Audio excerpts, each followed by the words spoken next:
Assalamualaikum warahmatullahi wabarakatuh. Saya Dias Ayu Nur Pradistri dengan NIM 20070101601. Di sini saya akan menjelaskan bagaimana menganalisis suatu data itu menggunakan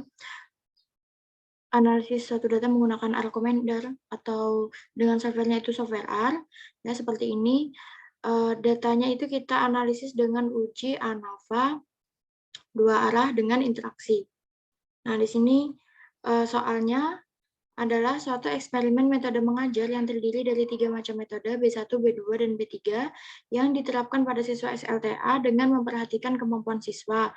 Dan dari hasil tes eksperimen selesai, penyebarannya adalah sebagai berikut, dapat dilihat di layar ya teman-teman. Yang ingin diketahui oleh peneliti adalah apakah intelijensi mempunyai efek terhadap hasil belajar yang berbeda, apakah metode mengajar mempunyai efek terhadap hasil belajar yang berbeda, lalu apakah intelijensi ini berinteraksi dengan metode mengajar. Untuk lebih jelasnya kita lihat data kita di Excel dulu ya teman-teman. Nah, datanya adalah seperti ini. Untuk metode mengajarnya B1, B2, dan B3 memiliki masing-masing 10 data, dan masing-masing metode itu memiliki 5 data intelijensi tinggi dan 5 data intelijensi rendah. Langsung saja kita kepada software R-nya. Di sini kita menggunakan package R Commander. Kita panggil package-nya itu menggunakan sintak library RCMDR. Dengan R yang pertama adalah huruf kapital. Nah, di sini langsung kita run saja ya. Kita tunggu hingga Commander-nya itu muncul. Nah, setelah muncul, ini tampilan Commander itu seperti ini ya, teman-teman. Kita belah layar. Nah, untuk datanya kita input data, lalu new dataset karena kita ingin menginputnya secara manual. Untuk namanya terserah aja kita mau kasih nama apa, saya beri nama ANAVA 2 Disti. Karena di sini Disti adalah nama saya, lalu kita klik OK. Nah, sesuai yang di Excel tadi ya teman-teman, di sini untuk skornya itu memiliki 30 baris. Otomatis untuk intelijensi dan metodenya juga memiliki 30 baris ya, dan untuk kolomnya ada 3, itu variabel skor, intelijensi, dan metode mengajar. Nah, maaf. Di sini kita add row kita membuat barisnya itu sampai dengan 30 baris.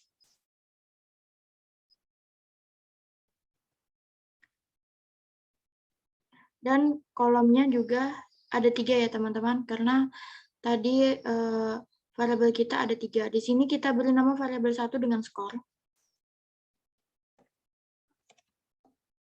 Untuk variabel 2 kita beri nama intelijensi. Dan untuk variabel 3 kita beri nama metode mengajar. Tanpa spasi ya teman-teman untuk memberi nama variabel. Untuk memudahkannya kita copy saja data ini. Kita copy datanya. Lalu kita paste. Di baris 1 dan kolom 1 ya kita pastenya teman-teman. Kita Ctrl V saja. Nah, apakah sudah sesuai dengan data kita? Sudah. Lalu kita klik OK. Kita lihat hasilnya di sini. Di sini, nah. Dataset ANAVA 2 Disti memiliki 30 baris dan 3 kolom. Nah, itu sudah betul ya teman-teman, berarti data kita. Lalu di sini kita data kita yang kita masukkan untuk intelijensi, faktor intelijensi dan faktor metode mengajar tadi masih berupa karakter. Lalu kita ubah karakter itu kepada faktor. Caranya adalah data, manage variable in active dataset, lalu convert karakter variable to faktor. Kita convert aja dua-duanya ya teman-teman. Kita klik OK. Nah, di sini sudah terubah datanya itu menjadi faktor. Lalu untuk ANAVA sendiri, kita lihat ya. Untuk urutan pengujiannya itu, yang pertama kita lakukan uji normalitas. Lalu yang kedua adalah uji homogenitas. Yang ketiga adalah uji ANAVA. Uji ANAVA dapat kita lakukan ketika uji normalitas dan uji homogenitas ini asumsinya sudah terpenuhi. Nah, kita masuk. Kita lihat dulu. Untuk yang pertama kita uji normalitas intelijensi. Di sini kita klik statistik, summaries, lalu test of normality. kita pilih tes by grupnya, kita pilih intelijensi ya, karena kita ingin mengetes intelijensi. Kita klik OK. Di sini Sapiro Week ya. Klik OK. Nah, di sini kita dapatkan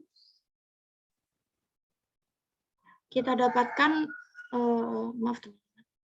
Kita dapatkan untuk p-value intelijensi rendah yaitu 0,7396 dan intelijensi tinggi p-value-nya 0,893. Nah, di sini ya karena p-value itu lebih besar daripada alfa, maka dapat diputuskan gagal tolak Hanol yang dapat disimpulkan bahwa data intelijensi berasal dari populasi yang berdistribusi normal. Selanjutnya adalah kita uji normalitas metode mengajar. Caranya sama, kita buka recommender kita, lalu kita klik statistik, summaries, lalu test of normality. Di sini kita ubah test by group-nya itu menjadi metode mengajar. Untuk normality test-nya kita tetap pakai Sapiro Wheel. Kita klik OK. Nah, di sini dapatkan p-value untuk metode mengajar B1 adalah 0,8545, metode mengajar B2 adalah 0,8752, dan metode mengajar B3 adalah 0,3919. Nah, itu berarti ketiga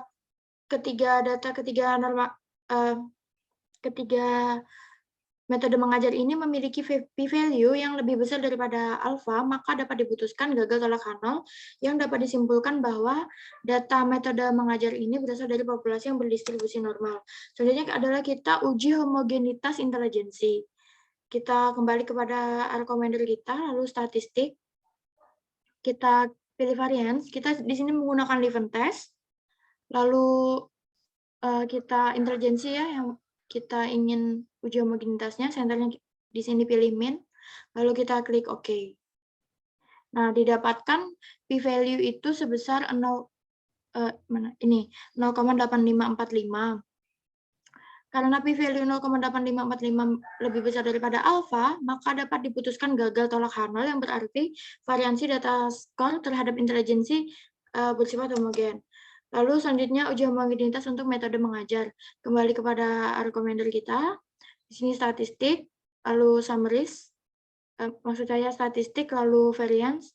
Di sini kita pilih Leuven test. Untuk metode mengajarnya kita pilih, untuk faktor yang kita pilih metode mengajar, lalu senternya kita pilih min. Kita klik OK. Nah, di sini didapatkan p-value sebesar 0,9346. Karena p-value 0,9346 ini lebih besar daripada alfa, maka dapat diputuskan gagal tolak Hanol. Kesimpulannya adalah variansi data skor terhadap metode mengajar itu juga bersifat homogen.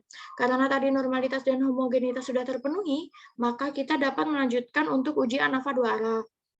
Kita kembali kepada recommender kita, lalu di sini kita klik statistik. Untuk uji ANAVA-nya kita MENS di sini ya, multi-way ANAVA, lalu langsung kita pilih keduanya, intelijensi dan metode mengajar, lalu kita klik OK. Nah, kita klik yes. Nah, didapatkan ini hasilnya ya teman-teman. Untuk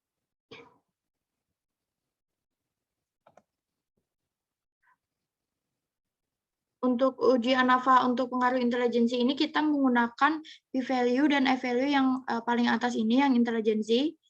Didapatkan e-value-nya 3,2976 dan p-value-nya 0,81897. Karena p-value ini lebih besar daripada alfa dan e-value-nya itu lebih kecil daripada f-table, f-table-nya kita dapatkan 4,26, maka diputuskan gagal tolak Hanol yang berarti tidak terdapat efek intelijensi terhadap hasil belajar yang berbeda. Selanjutnya kita uji ANAVA pengaruh metode mengajar. Kita gunakan hasil yang kedua ini ya teman-teman, yang metode mengajar. Didapatkan e-value 8,927 dan p-value-nya 0,002059. Dikarenakan p-value ini lebih kecil dibandingkan alfa dan e-value-nya lebih besar daripada f-table yang kita dapatkan 3,4, maka diputuskan tolak Hanol yang berarti terdapat efek metode mengajar terhadap hasil belajar yang berbeda.